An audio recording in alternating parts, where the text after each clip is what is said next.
มาซาเนาะตามเดิมน้องนี่เป็นน้องที่มีเจ้าของเลยแต่เพื่อนพงหัวเพราะว่าทางเจ้าของเพิ่นใจดีเพราะว่าส่วนใหญ่ก็เป็นประชาชนแล้วก็เจ้าของน้องที่เพิ่นมาปล่อยปลาไว้ให้ประชาชนเพิ่นมาสิแบบพอได้เอาไปกินธรรมดาเนาะมึงมาเสียมา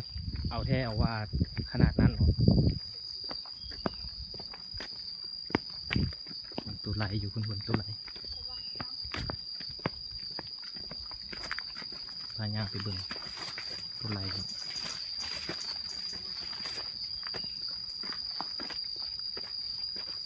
เป็นยังไงตัว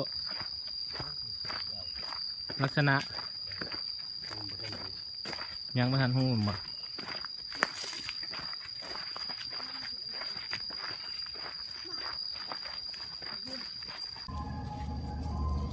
ตอนนี้เนาะกำลังสิพากันกลับนะเพราะว่า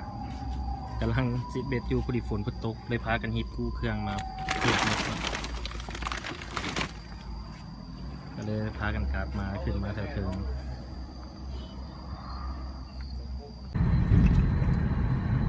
ตอนนี้กำลัง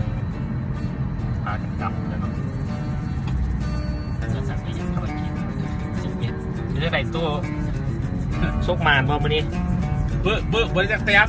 บ่ได้จักตัวเนาะฝนตกเลยเตียนฝนตกแน่พากันเก็บเครื่องนึงซ่อมมาปลาเป็นปลาแบบว่าปลาบ่เคยเจอหัวห่านเชื่อเราบ่ได้เอา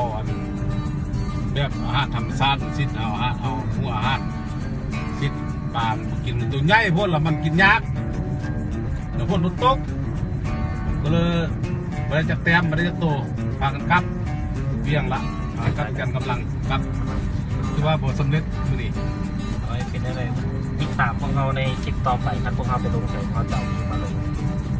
ฝากติดตามกับรายการตัวไรครับผมเดอร์ EP ต่อไปพวกเราจะเป็นใส่เดี๋ยวเราจะคลิปลงครับ